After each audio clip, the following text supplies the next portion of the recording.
As English teachers, we always tell our students that literature is about life, and it really is. So I am sharing the part of the epilogue with you, and it begins with a quotation from the play Julius Caesar.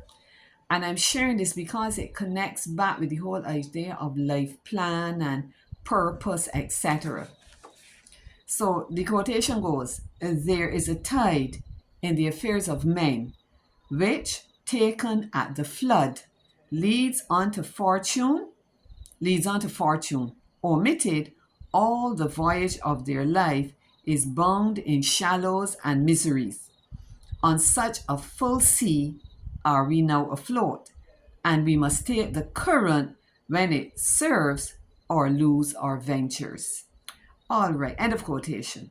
So I say here now, Brutus the speaker is figuratively referring to a tide in the lives of human beings. If an individual takes advantage of the high tide, he may float out to sea and travel far.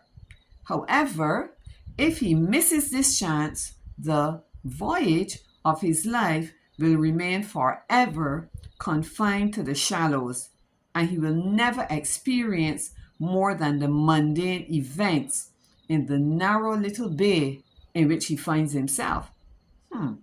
Consequently, such an individual, male or female, must take the current, figuratively speaking, take the current, and not miss out on divine appointments.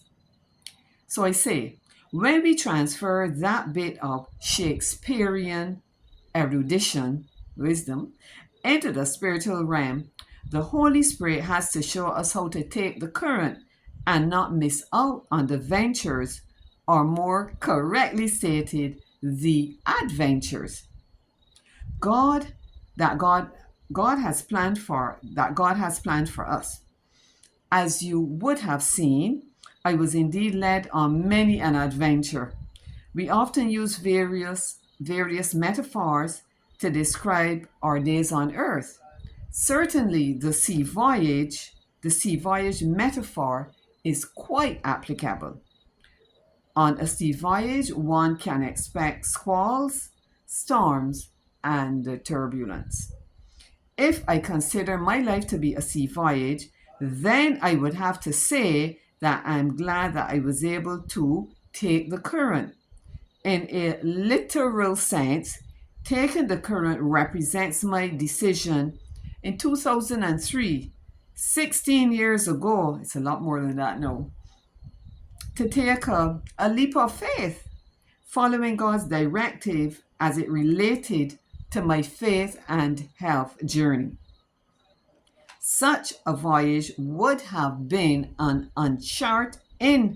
uncharted waters. Indeed, in the voyage of our lives, we cannot see the way ahead, but our divine captain certainly can. Hence, there will always be a supernatural working in the affairs of men. We live supernatural lives, and if we do not recognize this fact, we can miss our opportunity to go with the flow of God's tide for us. His over his overarching strategic plan. So we come back to the concept of the plan is all about our eternal salvation and that of others. Such an awareness was dropped in my spirit at the outset of my journey. As I continue to go with the flow of God's current and try not to swim against it, I will, in essence, be living my life's purpose and accomplishing the heavy book fell, accomplishing my divine mission. We may use different terms to describe the years we are allotted here on earth. However, the life themes of destiny, purpose, and calling are like golden interweaving threads in our everyday lives. Whatever metaphor we may use. All right, I think I'm gonna pause here, but I'm just fascinated that the idea of purpose and plan and timing is here written in this book. Some was more than 16 years ago now. It is a theme that is I was going to say perennial, is a theme that is forever. Forever. Once we are on this earth, there will always be a plan, a purpose, a time actually for us. All right, I'm going to pick up with you next time. Thanks for listening. And remember that God does have a specific purpose for your life and a plan, a strategic plan for your time here on earth. We all live, or at least we should acknowledge that, supernatural lives. Bye.